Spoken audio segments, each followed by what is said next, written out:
soon to Arizona PBS. Washington Week is an island of civil discourse in a chaotic media environment. On Friday nights, we gather the best reporters in the nation and have a conversation that's about informing the American people. Washington Week. All new Friday night at 7 on Arizona PBS. Support for Arizona PBS comes from viewers like you and from Deanne Griebel, now with Moores and Cabot Investments, serving investors since 1890, proudly supports quality programming on 8 Arizona PBS, 480-725-9602. Arizona Theater Company's 53rd season opens with the Royale. A world champion boxer discovers his greatest opponent is not in the ring, but outside the ring. The Royale runs October 3rd through the 20th at Herberger Theater. Tickets at arizonatheater.org. From the Cronkite Studios in downtown Phoenix, this is Cronkite News. Kurt Volker resigns. The former U.S. Special Envoy to Ukraine is stepping down from his top role at the McCain Institute. Plus, the summer death of a woman whose electricity was cut off when she didn't pay her bill has led to a move for reform. We'll tell you what's being done to prevent future tragedies like this from happening. And 6 clinics in Arizona getting money to expand healthcare services. We'll highlight one dedicated to improving dental care for underserved communities. Cronkite News starts now. Good evening and welcome to Cronkite News on Arizona PBS. I'm Jennifer Alvarez. And I'm Matthew Roy. Thank you for joining us tonight.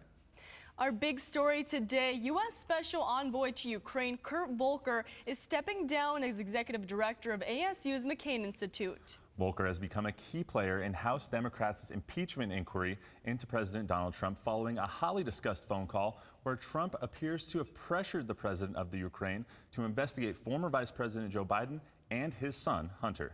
Cronkite News reporter Ryan Mushka is joining us live from the First Amendment Forum with telling us how this could impact Arizonans. Ryan? Thank you.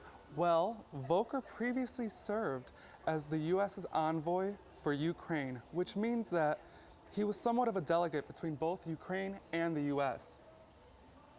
Earlier today, Arizona State University sent out a press release regarding Volker's resignation as the executive director at the McCain Institute for International Leadership.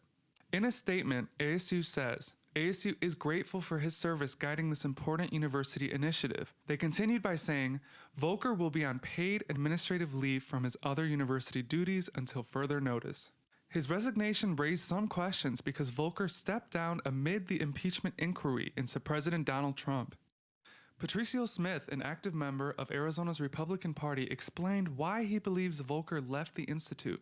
Because of the Ukraine investigations and the possible impeachment of President Trump, and his previous role, involvement with the Ukraine was being a distraction, so he resigned. Democratic House member Cesar Chavez believes this situation affects many, but Arizonans especially.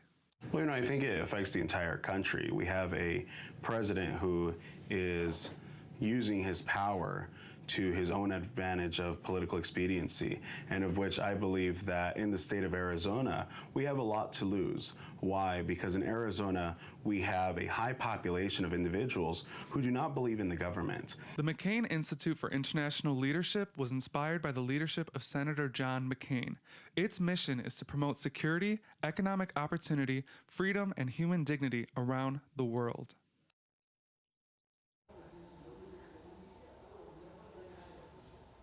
In a statement from Cindy McCain, she wanted to thank Kurt Volker for his hard work and dedication in helping build the McCain Institute into what it is today. ASU's president, Michael Crow, has appointed Nick Rasmussen, the former professor of practice for ASU's Sandra Day O'Connor College of Law, as the acting executive director. In the forum, Ryan Mushcott, Cronkite News. Arizona Republicans are headlining an anti-impeachment rally and press conference tomorrow for President Donald Trump's campaign, following the whistleblower complaint. Kelly Ward, the Arizona Republican Party chairwoman, and State Senator Vince Leach from Tucson will appear at the Stop the Madness event tomorrow at 11:30. The rally and press conference will take place outside Democratic Congressman Tom O'Halloran's office in Casa Grande.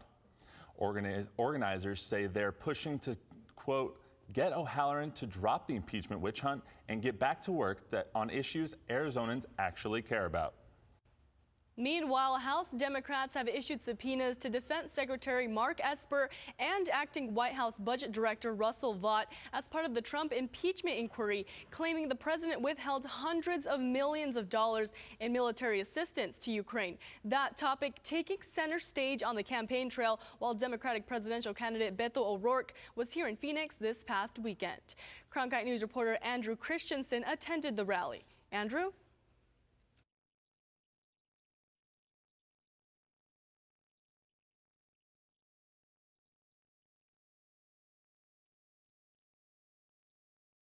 O'Rourke's rally at the Churchill in Phoenix. O'Rourke was quick to begin the rally by calling for stronger gun control and President Trump's impeachment.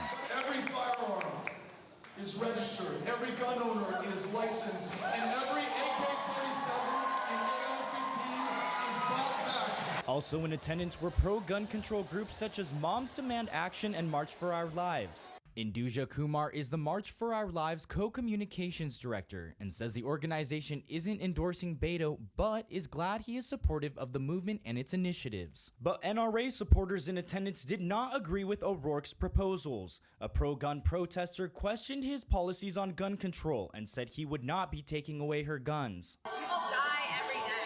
People die in car accidents, they die from heart disease, they die from all kinds of things. So to say that we're going to prevent death by confiscating guns it's a false sense of security. When confronted about unauthorized immigration, O'Rourke spoke out against the Trump administration's policies and stated that, quote, those immigrants pose no threat to you nor to me. There should be a safe, legal, orderly, quick path to come here, to join family, to work a job, to be able to go to school, to flee persecution, or in some countries like Guatemala, Honduras, El Salvador, certain death. And I want to work with you to make sure that our immigration laws and our asylum laws achieve that purpose. O'Rourke also advocated for President Trump's impeachment various times throughout his rally. It's any president who follows him who will be able to act above the law. And once we accept that, we lose this democracy forever. O'Rourke also shared his views on nationwide legalization of recreational marijuana and universal health care, topics he also covered when he visited Tucson later that same afternoon. In the broadcast center, Andrew Christensen, Cronkite News. Another Democratic presidential candidate sat down with Cronkite News recently to discuss their stance on climate change. Montana Governor Steve Bullock was reacting to the Climate Change Summit, which took place in New York City 2 weeks ago, when he told our reporter the current administration has failed to acknowledge climate change is real. He then listed the steps he would take if elected president. Step one is certainly rejoining Paris. That shouldn't be hard, right? Step two, not even the auto industry was asking to repeal these fuel efficiency standards. And when transportation is about 37% of all of the greenhouse gas that we have to address, we need to make those steps along the way. Step three, as president, what I would do is say on my federal lands, I want a plan from Department of Agriculture that has a forestry side and Department of Interior that we're carbon neutral by 2030. And I think that they could do it. Bullock says the next step would be getting Congress to help by addressing issues like infrastructure and agriculture. Now, our stories so far might leave you thinking that politics has our country split into two teams. But there's a group of Arizona lawmakers who meet monthly to put aside party, well, for at least a little while, and talk about issues important to our state. Cronkite News reporter Harrison Mantis has that story from our Washington bureau. All right, everything's good. Oh, you guys had donuts? After a few hellos and grabbing coffee, Arizona lawmakers get to work, tossing around ideas they think will help the state and looking for buy-in from their colleagues. They were all invited, not everyone showed up, and so we had Martha McSally here and Greg Stanton and Paul Gosar and David Schweikert. Breakfasts like this used to be common. They became less frequent over time, although no one is exactly sure why. Peoria Congresswoman Debbie Lesko said she was inspired to bring back the breakfasts after a conversation with prominent Arizonan Barbara Barrett. It was actually Barbara Barrett said to me, Debbie, do the Congress members in Arizona get together every month like they used to? And I said, no, they don't. So Lesko revived the tradition earlier this year. Now her office coordinates, and a different member hosts the breakfasts each month. I enjoy spending time with my teammates from Arizona, and we're friends, and I like them, so we can talk about things going on in our own lives in addition to legislation we're working on. It's a friendly vibe. The only time political party is mentioned is for some good-natured ribbing. But Representative Greg Stanton of Phoenix said these meetings are more than friendly gatherings of home state lawmakers. This is an institution based on seniority. We don't have a lot of seniority, so the way we have influence really is not by working as individuals, by working as a team. After an hour, the Breakfast Club broke up and lawmakers headed off to meetings and hearings, going back to the fray until next month. In Washington, Harrison Mantis, Cronkite News. Coming up next on Cronkite News at 5, the summer death of a woman whose electricity was cut off by APS for not paying has led to a move for reform. We'll tell you what APS and the Arizona Corporation Commission are doing to help prevent future tragedies like this from happening. Hey, and a couple more hot days to get through here in the valley, but high pressure's moving out. We've got a cold front coming in by Thursday. We'll show you how much temperatures will drop coming up in your forecast in just minutes.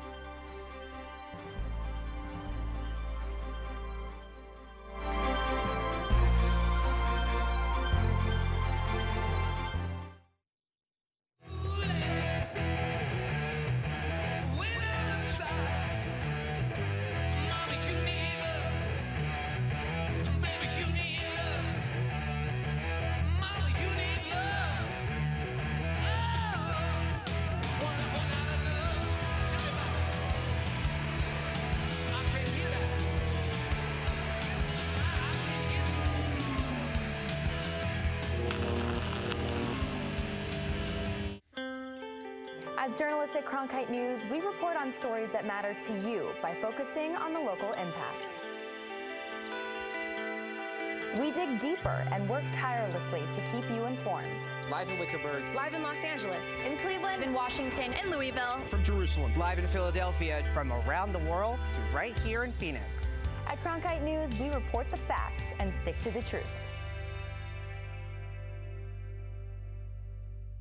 Cronkite Noticias is the Spanish-speaking division of Cronkite News, covering topics such as economics, education, sustainability, immigration, and border relations. Cronkite Noticias strives to serve the Spanish-speaking community in Arizona. Under the guidance of prominent Spanish-speaking professionals, students at the Walter Cronkite School of Journalism develop content for our broadcast partner, Univision, as well as on Facebook and Twitter. Explore Cronkite Noticias at cronkitenoticias.azpbs.org. Stay in the know on the go. At Cronkite News, we work hard to report the facts and keep you updated, whether we're on set or on the scene. Taking it from the studio to the field. So I'm here in South Phoenix. In Phoenix, we're just a click away. Follow us on Facebook and Twitter, or find us online at cronkitenews.azpbs.org. The death of Stephanie Pullman, an elderly woman who died after her electricity was disconnected, has led to calls for reform. Now, the regulatory agency that oversees utilities across Arizona is working with companies and activists to create permanent changes that prioritize ratepayer safety. Cronkite News reporter Madison LaBerge explains the changes being made. Madison? More than 100 water, gas, sewage, and electric companies are managed by the Arizona Corporation Commission. Pullman's death is now spurring potential changes in all of their disconnection policies. One after another, activists representing vulnerable residents are coming to the Arizona Corporation Commission asking for help. There aren't any government standards for how and why someone's power and water are disconnected. This is a matter of life and death, and we think that the commission needs to make some bold action in its permanent rules. Barry McCain represents disabled military veterans. He says that they come back from war and can't pay their bills. We can go about this all we want. The one thing we're asking of this commission is empathy. Arizona Corporation Commissioner Sandra Kennedy had tough questions for the outgoing APS president and CEO, Donald Brandt, after a customer's death in August. Stephanie Pullman owed $51.84 on her APS bill, $1.84 over the company shutoff limit. You also said that, quote, you're not in the business of disconnections, but after the 2017 rate increase, your disconnects went up. They more than doubled. So, Mr. Brandt, how many customer deaths have occurred during your tenure? Now the AZCC is rolling out a series of workshops to set standards for more than 100 utility companies it regulates. One change that the commission is considering is creating a heat limit for disconnection, similar to one they have for colder temperatures. The commission suggested that shutoffs for non-payment should be stopped when the high temps reach 95 degrees. APS suggested 105 degrees should be the threshold. 105 is unacceptable for Arizona, and we can't use other states as our point of information. Arizona stands alone. Kennedy also says there should be a summer moratorium on disconnections. Also being considered is how many times a company should contact a ratepayer before they shut off their utilities. We would like to see a safety visit when someone's power is going to be terminated. We think the utility should knock on the door and make sure it won't endanger their safety. But proposed reforms are complicated. We just need to make sure that we're really cognizant of the requirements that we're pushing down to these small companies, because there's just not a lot of ability to deal with some of the requirements that we're looking at. John B. Kaufman of AARP says the commission should move as quickly as possible. That are really health and safety related, I would urge the commission to take action and not drag this out for years. Commissioner Kennedy told me that the Arizona Corporation Commission wants to take its time to responsibly create these policies. She told me that if it takes a year, so be it. But in that meantime, next summer, there would be another moratorium. From the Digital Desk, I'm Madison LaBerge, Cronkite News. The project to conserve murals inside a watchtower at the Grand Canyon has been completed after 4 years of careful work and planning. Over decades, the Desert View Watchtower has been worn down by weather and visitors coming to see the artwork. Workers filled deep gouges in windowsills and staircases where visitors had carved their names. They removed writing left in marker, nail polish, or pen, and they also removed salt deposits and tried to preserve what was left of the pigment in the mural. The 70-foot watchtower gives expansive views of the desert and the Colorado River Gorge. After the break, 6 clinics in Arizona getting money to expand healthcare services. We'll tell you about one dedicated to improving dental care for underserved communities. Don't go away.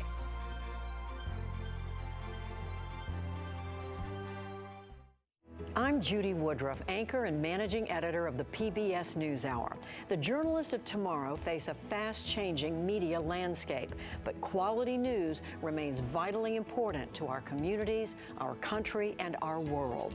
At ASU's Walter Cronkite School of Journalism and Mass Communication, students learn solid, reliable reporting, holding the powerful accountable, and rebuilding the public's trust. The Cronkite School and Arizona PBS, preparing the next generation for a stronger future of journalism. With wildfires, a scarcity of water, and other environmental issues facing the Earth today, it's critical to stay up to date with local impacts of a changing climate.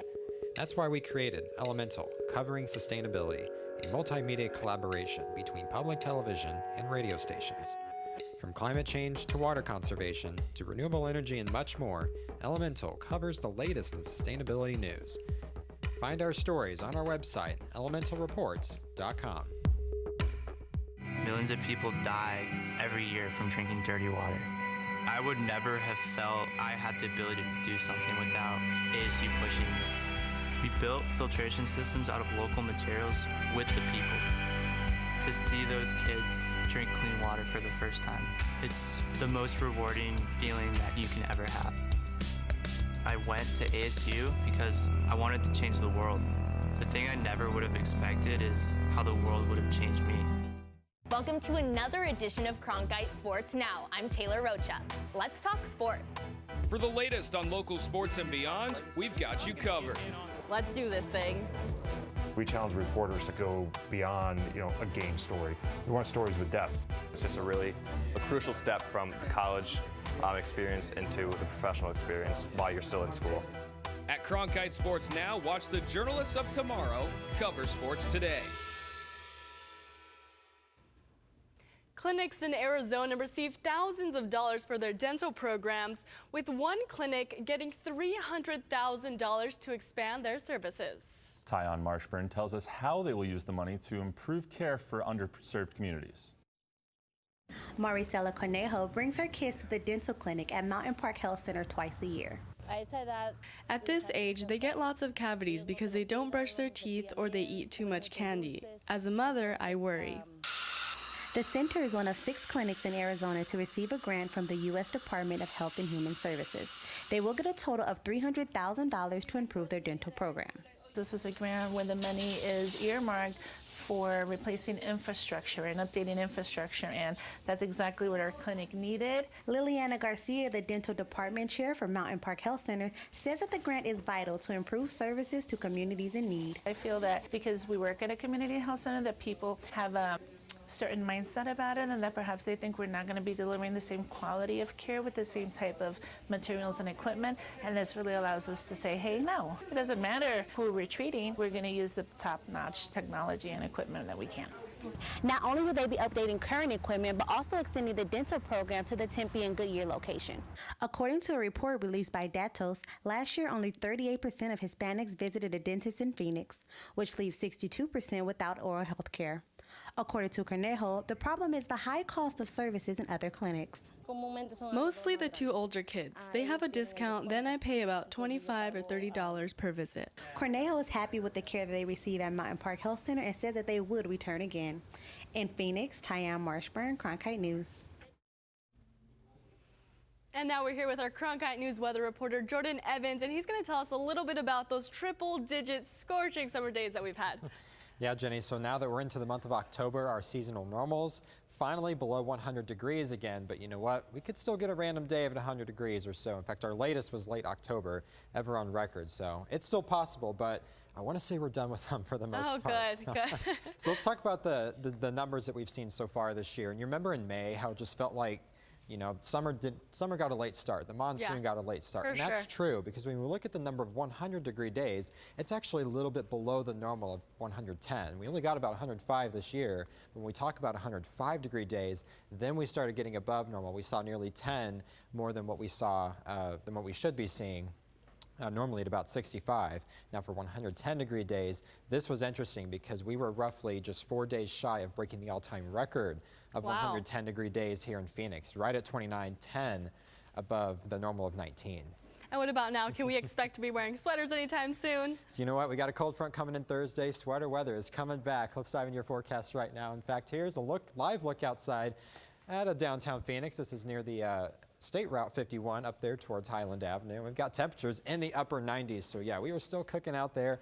It's toasty out there, and it's dry, though. The dew points are in the 30s, so there are no rain chances anywhere across the state in this forecast. And for tonight, we're going to keep those 90 with us all the way through 7 o'clock with cooler temperatures. By the 8 o'clock hour, evening plans look to be pretty nice this evening, later tonight. So we do have some changes coming in. Here's high pressure. This is why we've been so warm the past couple of days, and for tomorrow as well. But notice by Thursday, this cold front from the north is coming down, and it means business. We're talking 20-degree temperature changes across some portions of the state, and breezes are going to pick up for northern Arizona also. And by that time, it makes its way out to the east. We're talking blizzard-like conditions across the upper Midwest. Not looking good, but no snow in our forecast. That's the good news. So for lows tonight, we've got 60s all across the valley and out to the west, up and down the Colorado River Valley. And for those highs, all in the 90s for the lower deserts, and 80s up to the north. And the coolest spots will be the Flagstaff, Grand Canyon, and those upper 70s also. So here's the 7-day forecast here in the Valley of the Sun. Again, a couple hot days tomorrow. We're cooling down by the weekend, though, Jenny and Matt. We've got 80s just in time for Friday and Saturday. Gorgeous weather for outdoor activities. Topgolf. Exactly, talking about Topgolf. Topgolf is actually taking gaming to the next level. We'll tell you about their new esports lounges coming to entertainment venues, even here in Arizona. Those details after the break. Cronkite Noticias is the Spanish-speaking division of Cronkite News, covering topics such as economics, education, sustainability, immigration, and border relations. Cronkite Noticias strives to serve the Spanish-speaking community in Arizona. Under the guidance of prominent Spanish-speaking professionals, students at the Walter Cronkite School of Journalism develop content for our broadcast partner, Univision, as well as on Facebook and Twitter. Explore Cronkite Noticias at cronkitenoticias.azpbs.org. By the year 2050, there will be more plastic in the ocean than fish. Before Professor Halden, I had an insane amount of passion, but I almost felt helpless because I didn't know how to use it. Professor Halden gave me a chance to make a difference. Being at a place like ASU allows you to take these big leaps. Ultimately, the biggest problems in the world cannot be solved alone.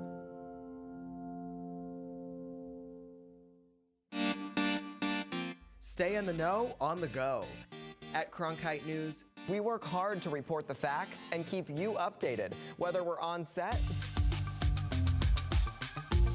or on the scene. Taking it from the studio to the field. So I'm here in South Phoenix. In Phoenix, we're just a click away.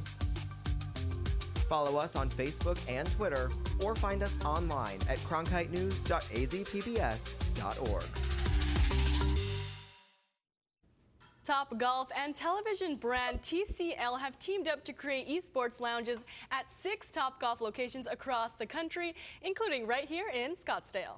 The company launched its first lounge at CES 2019, the big tech trade show in Las Vegas earlier this month.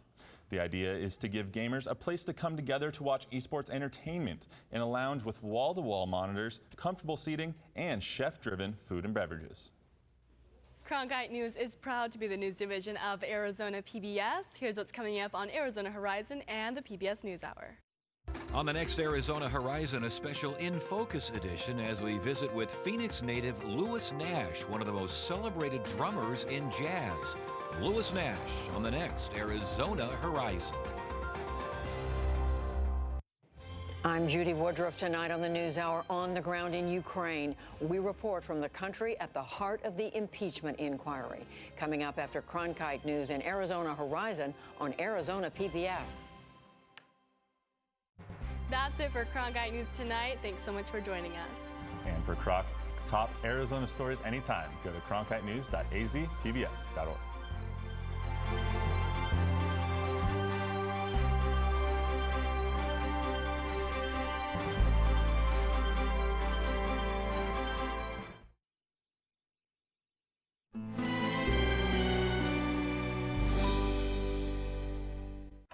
Can social media's grip be explained by psychological experiments from the 1950s? How protests by black athletes are connected to the past. Plus, humorous Andy Borowitz. Those stories and more. Retro Report on PBS. Series premiere tonight at 8 on Arizona PBS. Explore new ideas and new worlds here on Arizona PBS, a community service of Arizona State University.